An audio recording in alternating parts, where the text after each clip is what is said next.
Alliance blog, the Alliance blog, the Alliance blog, the Alliance blog. Alliance? If you put an S in front of Alliance, you have Salliance. That's me.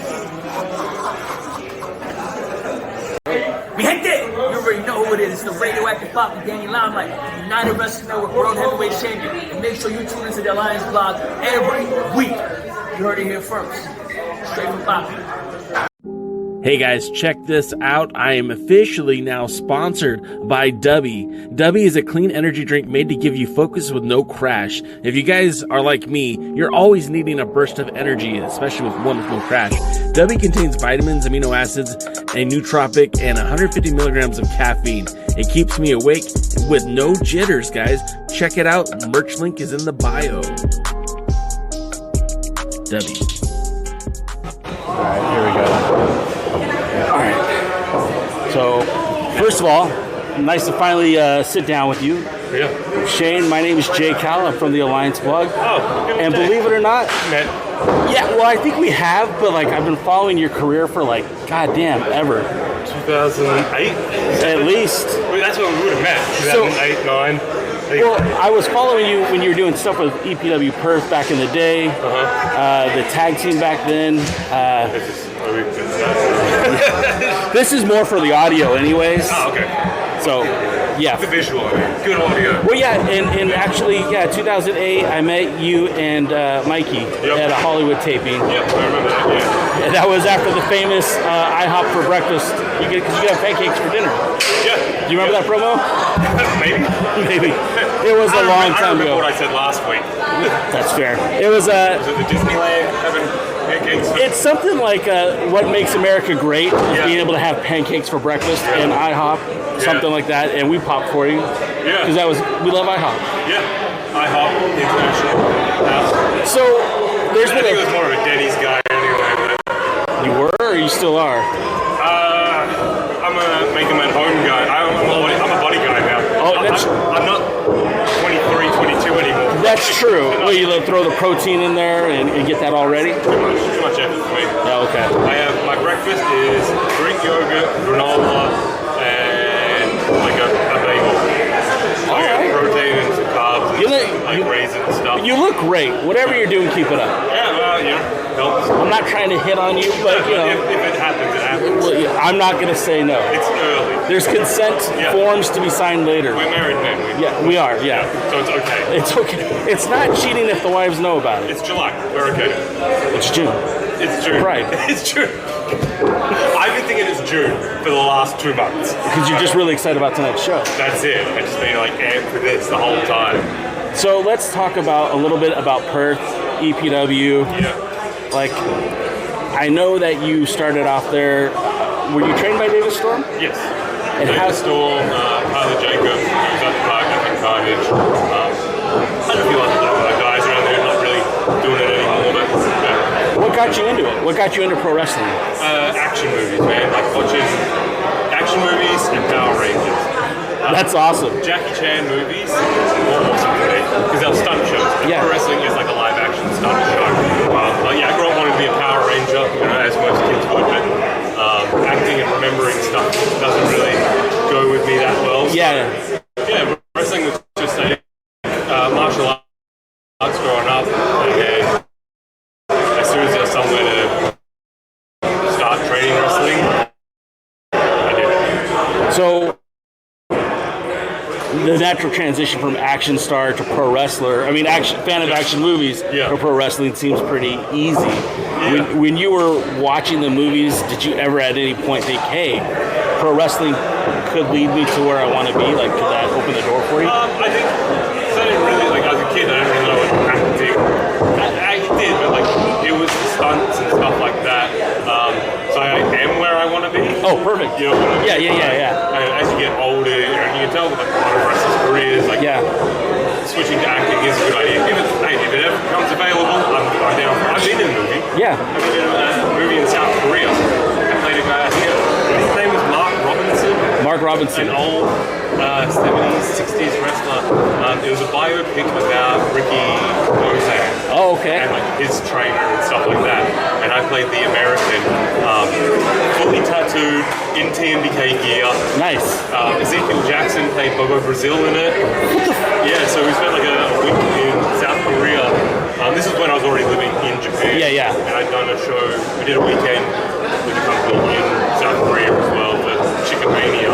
Everyone knows Chicken Mania. Yeah, of course. And then so it's the same people, I guess they could. And then yeah, I was one guy that they knew, so I'm like, hey, do you want me to do like tattoos with like sports tape or something? Yeah. Like, nah. What about an accent? Did they ask you to do like an English accent, an American accent? I had no idea. Perfect. It was just action scenes. Nice. That I'm aware of. I've never seen the movie. Who knows if it ever came out. We got now I'm gonna go do the deep dive looking for that if one. you can find it, man. Like that, tell me. I want to see it. Let me ask you this, because when I describe you to people who aren't familiar with you, I'm like, do you remember WWE No Mercy, the game, the Nintendo game? That and Shut Your Mouth, I think, or Here Comes the Pain. I just tell people you're like the best creator wrestler on there, right? So you got all the fucking fun moves. Yeah. It's real exciting to watch you wrestle. Like, I don't even really know how to describe your style because of like the high flying aspect of it. I wouldn't call you a luchador, but you do a lot of high flying type style moves, a lot of high impact stuff. I had a name for it, I forgot, because, you know, old. Yeah, of course. Like an impact flyer. Yeah. Because I'm not fancy, especially not anymore. No. Less and less fancy as it goes. But, yeah, I just use my body as a weapon. That's, that's the best weapon, is a good body to use as a weapon. Yeah. Don't listen to them. It's not defense. It's not a good plan in the offense. It's just use your body as a weapon. Yeah. And even if it's like, just taking the other guy's moves, it's like Homer Simpson, tying them out, like making them Right. Yeah. Nice Dredrick Tatum reference there. That's it. Who's going to win, Jake Paul or Mike Tyson? Yeah. Tyson's out. Oh, he is? Jake Paul gets Logan. Are you fucking kidding me? Yeah, I don't want to see that. I don't either. I don't care. Like, if Jake went out, I would have been cool. As long as it's Tyson smashing someone. Yeah. That's disappointing. It's extremely disappointing. Now I don't need to watch it now. No, I don't care. What do you think of Logan Paul as a wrestler? Great. He's always nice to me. He puts the effort in. Like he shows it. Like you see, like he's training and stuff like that. People always assume like, oh, he's not training. He doesn't do it. Like, even like this is a thing for people who like maybe don't like other athletes coming into wrestling and shortcutting. They're not shortcutting. They're still putting in the effort of training and athleticism in another area. Someone at the PC I work with was from something else. Wasn't Bad Bunny, was it? I had a little run with that buddy here in Burbank and did some stuff with him. Very nice guy. Yeah. Super keen for everything. We're doing Haste, and he was just eating shit. And he was like, his manager or whatever had to be like, maybe stop for a minute. I think it was a UFC fighter or something like that. And they're on Olympus. I can't remember, but I'm like, they just picked everything up straight away. It wasn't Gable Stevenson, was it? No. I was going by there. There was someone, but like they just picked everything up because they're trained to work and to be adaptable, especially like UFC fighters. It's not too far off, and other collegiate wrestlers, it's not exactly different. Right. I think I did a little bit of time with TOT. It's like in the ring, like half an hour or something. And they were teaching him like headlocks. And he was doing these little pokey headlocks. I'm like, how would you do it if you were in the octagon? He goes, like this. And I'm like, do that. And he just did a perfect headlock. And they also know, like a lot of jiu-jitsu guys know how to train without like having to rip someone's head. Right, like 3/4 speed. Yeah, and pressure, they know the pressure. Like that's something that they're even better at. So Logan Paul, he trained to be a boxer. So he has discipline. Yeah. For how undisciplined he seems as a person. Yeah, sure. Yeah. I think, and again, I look at Logan Paul and I'm like, what a perfect transition from, vlogger, YouTuber, whatever, to pro wrestler. It's almost like the perfect match for him. Yeah, it works very good. Speaking of perfect matches, what's your favorite match of all time? Your match, specifically, you in the ring. Oh, with me? Yeah. Oh, none of them. None of them? You hate everyone? No, I hate all of them. I have fond memories of like the 2012 or 2013. Maybe 2013 run we had with the GHC heavyweight tag titles. That's a good time. We have a string of, I think, 3 or 4 matches with Sugiura and Tanaka. And any one of those I really enjoy. Did you watch any of Tanaka like when he was in ECW? Did you? We had those like 3 DVDs, like Guilty as Charged, Hardcore, and Barely Legal. Yeah. And like those were like in any video store in Australia, those 3 were there. Yeah. So you were familiar. Yeah. Definitely. So the transition from working in EPW, working in Australia, moving to the United States, you were living here in California. Were you a part of the NWA house? Or was that after you or before you? No, that was before. Wait, the one in San Bernardino? Yeah, I was there. Yeah. Was it as crazy as the stories I've heard? Maybe. You don't remember, huh? I do remember. I don't know. Like to me, it's not crazy. Sure. Like I lived in dojos and stuff too, man. Like Yeah. And back in Australia, they have 5 guys, so like. It's pretty typical stuff. Yeah, just boys being boys. Sure. Probably. Yeah. Probably great. We didn't have cameras and. Social media was benefited coming later for We you. were a bunch of dorks, so we weren't doing anything bad. We were just dorks, ribbing each other. Right. Yeah. With Greg Sharp. Oh, okay. Yeah. Hyper Street. Yeah. Nice. I have a photo of him with his pants down. He's Winnie the Pooh. Great story. Like we're all razzing something in our room. The room's like separate. He comes in, does something. It's like me, Marcus Pitt. I can't remember who else. And then he joined us, whatever, razz him, and then he goes to his room, and we're like, let's go do it to him in his room. And we bust in the room, and he's just wearing a t-shirt. And he's like, in 2 seconds, he'd taken his pants off. Shit. And I just happened to be like, click. You don't see anything. Sure. Yeah, but it's just the funniest, like in 2 seconds, he went from having, I swear, this is how I'm going to tell the story.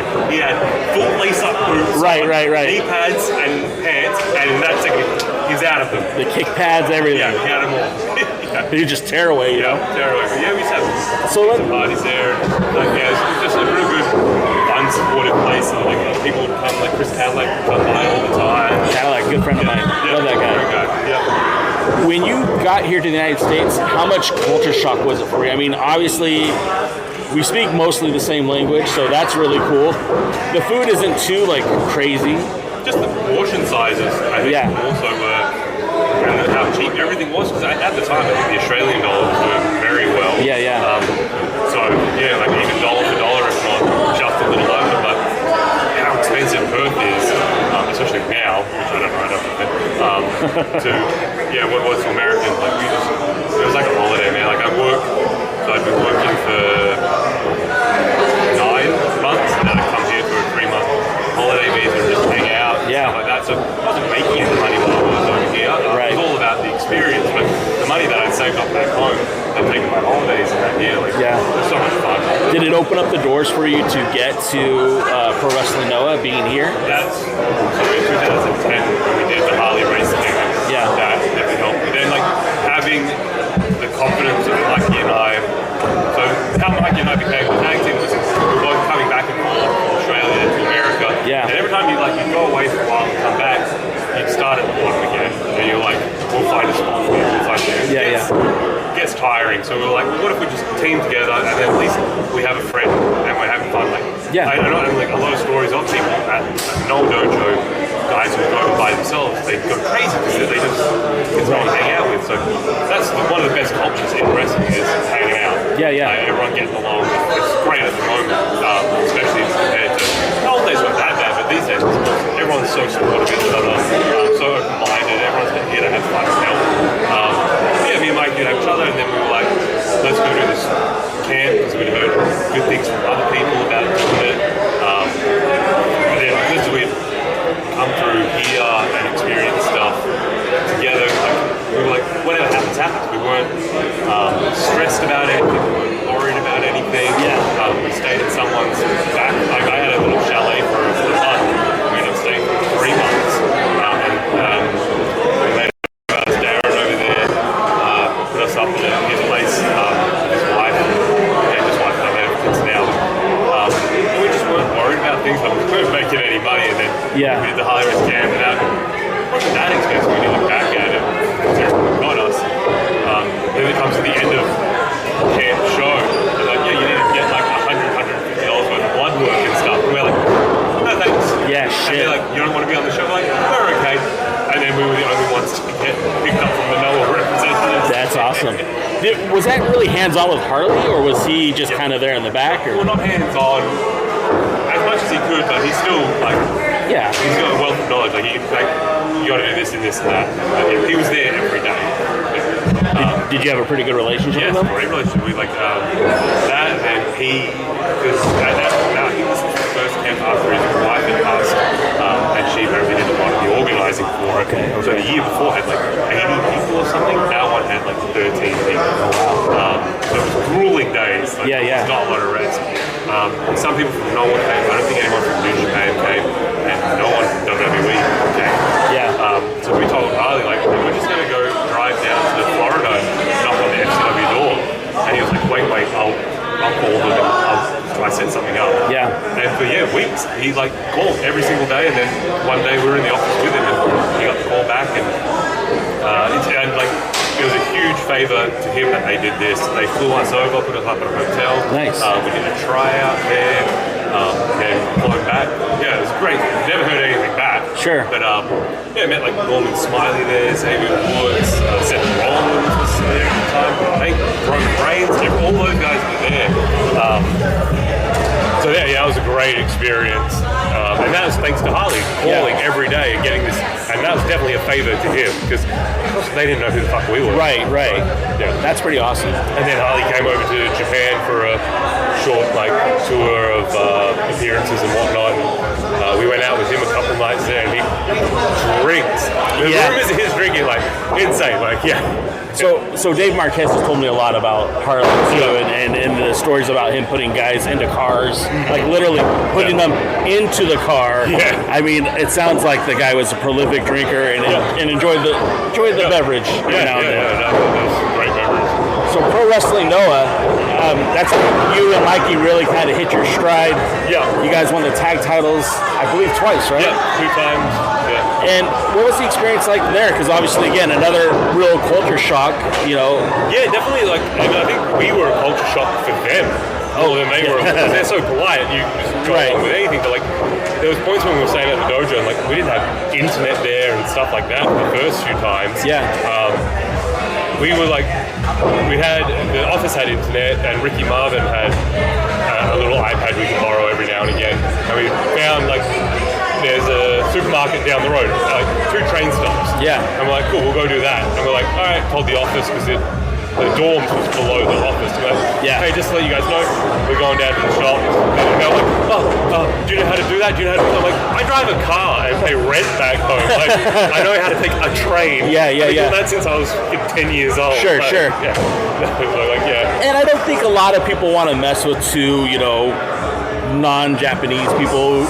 Tattoos, muscles, Yeah, we have there's a thing saying the gaijin seat on the train, and that's just if you're sitting on the train, no one will sit next to you. Yeah, and it's legit. It's it. They call it the gaijin seat. It's the empty seat next to any foreigner. That's pretty rad. Yeah, so because if you're a germaphobe, you're like, look, dude, you're good. Yeah, no, fine. And you just be polite to people there, and they're polite to you. If you're polite back, they respect it even more. The success that you received in Pro Wrestling Noah, did that open up the eyes to the WWE, or how did you guys make the transition from hot tag team in Japan to TM61 in the WWE? I'd say that has a huge thanks to Matt Balloon. Because when we first went to Japan, he was with Bad Intentions with Carl Anderson. Yeah. Mikey was mates with Carl Anderson from the LA Dojo days. Right. So we met all through there. And as our contracts were kind of coming up with Noah, and we'd kind of been there for 5 years at this point, and still living at the dojo, and we're like, we need more money or something like that, and there wasn't. It's just the next logical step to try and move up. So we reached out to Matt Bloom, and he got us to try out. He got us flown over there, put up, try out and everything. So it was very much thanks to him. Canyon Seaman was one of the hiring guys at the time, and he's a big beach dude, so he loves volleyball and that. So we just played up the Australia thing to him. And William Regal too. William loves Japan, obviously. So like, he knows all Japan, and a lot of the guys from all Japan, obviously in Noah. So yeah, just name dropping and sharing stories with him was definitely helped. Is it like a traditional okay? So like I know you had to have had regular jobs in the past. Yeah. So is it like a job interview when you're at the performance center, or is it more like let's just talk about you as a person, as you as a wrestler? We did that. We got to do that. There was a select few of us, more experienced people, out of that 50 or so people. There was about 10 of us, independent and people with experience. Johnny Gargano, Tommaso Ciampa, I think Biff was in there too, and like we got private promo time with William Regal. And he's like, I don't really want a promo, just let's chat. And we just chatted, and like he just prompted the right questions that you would talk about yourself, and it's kind of a promo. Yeah. It's a lot more natural. So that was like, I don't know, me and Mikey also knew we had Japan. Like, so we weren't, another thing of like having each other, that we weren't, oh god, this is do or die, make this. And so we were a lot more casual about it, you know. It's like, cool, whatever, man. Yeah.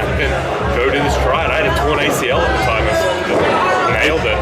That's amazing, by the way. Yeah, 6 months in, so a lot of the muscle takes over from there. But yeah, and then the next day, like they had the full class promo thing, and everyone was telling these depressing stories, like sob stories, and like trying to pull on the heartstrings. Yeah, It's good, like one or two, but then like some people had some really dark stories. Sure. Really, and that's their own story. Right. But then someone come in like, I always wanted to be a wrestler since I was 15 or 20 years old. And then I couldn't make it in football, so I thought, I'll do this. And I'm like, yeah, someone else just told a real life horrible story. Right. Don't do that. So we did another round. They did another round with everyone, and like the prompt was just talk about something like the happiest day of your life or something that you really like. Mikey kind of promo, 5-minute promo on getting new socks. I talked about getting drunk in Japan, and it's just like, whatever, man. I was like, I'm coming back and like getting drunk in Japan and making a fool of myself. If they don't want me from this, then whatever. Yeah. If not, I can just go back to Japan. Yeah. So. That's kind of a cool, trump card to have. Is if it doesn't work out, there's other options for you. It's always good to have a plan B in wrestling. You know what I mean? That's the thing too. Like, I tell anyone who asks for advice for WWE tryouts, I say just be yourself. Don't try to be what you think they want you to be, which I've seen, and I've seen people not get hired from that. And imagine like failing and trying to be something you're not. Anyone who asks for advice for WWE tryouts, I say just be yourself. Don't try to be what you think they want you to be, which I've seen, and I've seen people not get hired from that. And imagine like failing and trying to be something you're not. Like, wow, what if I was just myself? Right. And if you fail as yourself, at least you were yourself.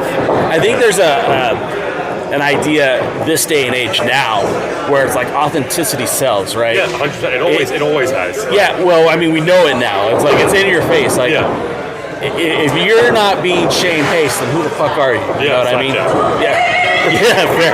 You brought it up. Is that? I know you kind of have to just do what you're told in that position. Was that something that you regret? Like, did you? No, made me so much money. I was stuck in NXT, like, doing nothing. Like, and it's like NXT, especially back then, like, it was a grind, and it was a lot of negative reinforcement, a lot of like do things 100 different people's ways, and that's the way me and Mike started wrestling, and that's why we got over in Japan, was doing what we were told. Like, hey, do this, then do the slow grind and you'll get up. And then you make it your own. There, we were listening to too many people and being something we weren't. And that's one thing I regret. I regret not die on my own sword there and like risk getting fired. Like, just fire me. Like, if you don't like this, because you do see a lot of people say nope and do what they want, and they make it. I wish we'd done a little bit more of that, but in our experience, doing the right thing and being a company man is what paid off. Right. So for that, saying that, like, I was in NXT for God knows how long, 4 years, something like that. Yeah. And then pandemic hit, and they just needed extras to fill out this retribution stuff, which I never got to do any of the really fun stuff where they like set cars on fire and use chains. I came in after that. No Project Mayhem for you. No, nothing fun like that.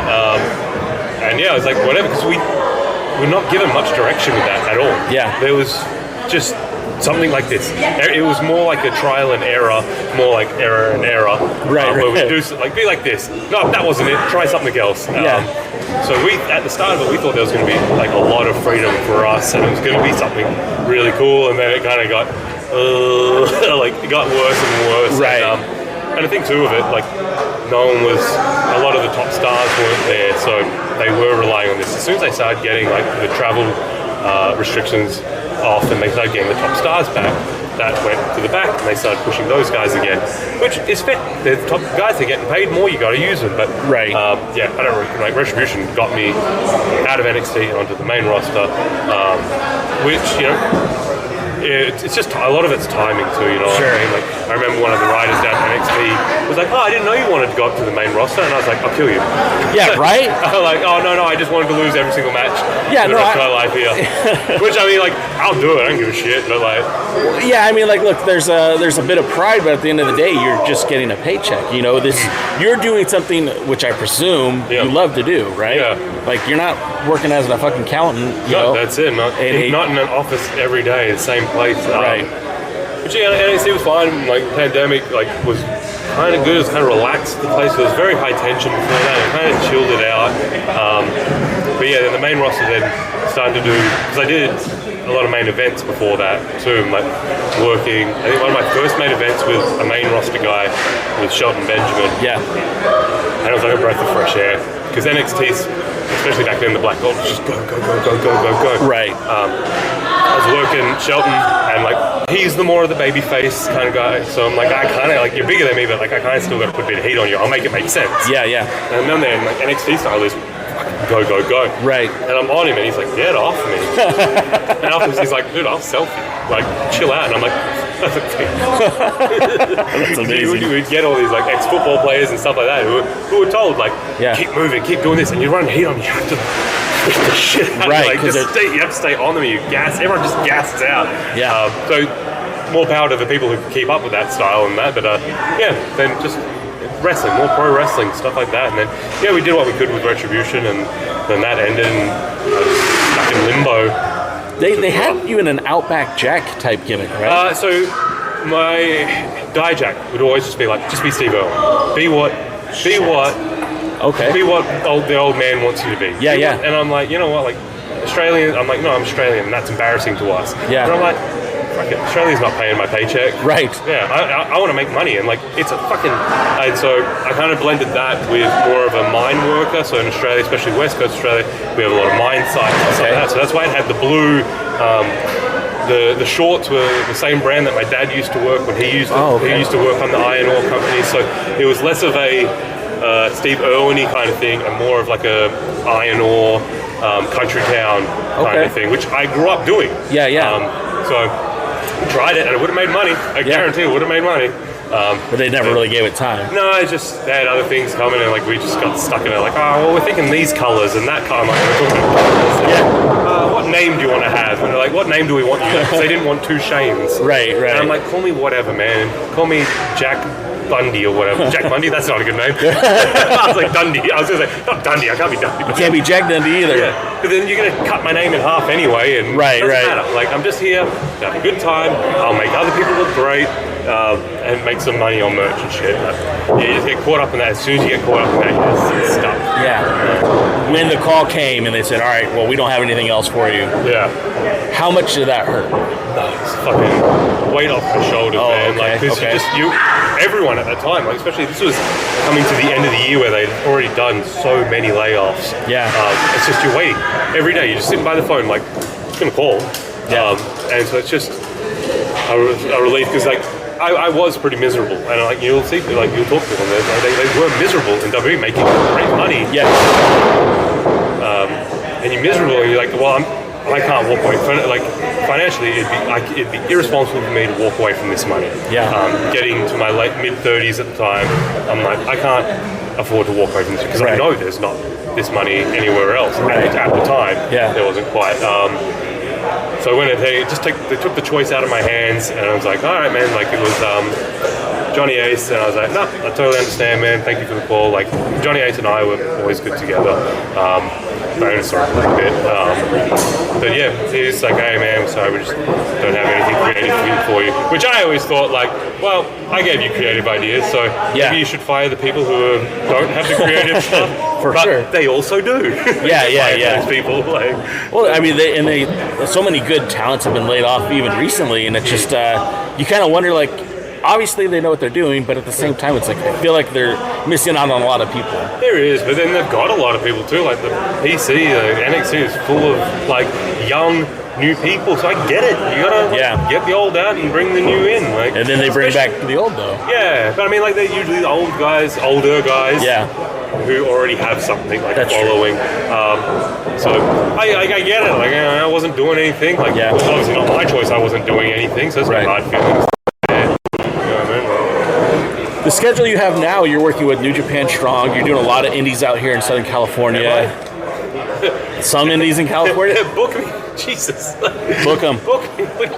What about? Well, and I know you were working with Dave, Championship Wrestling from Hollywood, friends of the show. Yep. What? I guess the question is, like, obviously New Japan Strong, where they're running, that's a place for you. And you, Mike, you were the tag champions. I was there, by the way. Sorry to see you lose. For a good week. Yeah. I felt like they should have done more with you guys as the champions. And somebody slid into my DMs like, don't worry, Shane and Mikey, you're going to win the IWGP tag titles. I'm like, book it, dude. Make it happen. Sure. Make it happen. Dude, like last year, I think I had eight or nine different tag title shots and lost all of them. And that's the thing, like, that's, you know, it's a testament. Same as when I first debuted my first year of wrestling, I lost every single match. Yeah. Because it didn't matter if we win. And it doesn't matter. Like, right. It's a very nice thing to get a title and stuff like that, but it's a prop to move the story forward. Right. It does, like, it is nice to win them, like, and have that recognition, but it also is, I take that as a testament to me and Mike that they can throw us in so many title matches, and it doesn't, like, we wrestled Bishamon had three title matches against them. Yeah. And each one people liked. So I'm like, okay, doesn't matter. Like, is it in New Japan? You've had a lot of tag partners between, Jonah Bronson or Tito and Mikey, of course. Yeah. Any preference on who you team with, or does it really matter? I think me and Mike have real good. We have like a lot of moves, so we know what to do with each other, things like that. Zach's very good at putting matches together, and he's over, so you don't have to do anything. He's over. Tito and I have great riz, you know what I mean? Like, and we don't do any tag team moves together, but we just have good banter of being weird guys. I'm trying to put you over right now, but I have to say this about Tito. That dude, I've watched him for a very long time. But I feel like he's getting that overnight success treatment. It just took him like 15 years to get there. A very slow overnight. Like, right. He's still not getting, like, he's not snatched up somewhere more. Yeah. But I'm glad, I'm glad for his success. Getting used. Like, he's great for every show. He looks like a wrestler, and then that noises. Yeah, turn it all the way up. Well, I think that's going to conclude the interview. Yeah, fair, my man. Hey, I appreciate your time, man. No, we thank you for tuning into the Alliance Blog Podcast, a presentation of alliance-wrestling.com. We genuinely appreciate your support. Would you consider subscribing so you won't miss any future episodes? We'd also like to remind you that we do a live stream every Tuesday, 5 p.m. Eastern, 2 p.m. Pacific on YouTube at The Alliance Blog. And you can follow us on Facebook, Instagram, Twitter, Tumblr, TikTok, and Twitch. Until next time, we are The Alliance.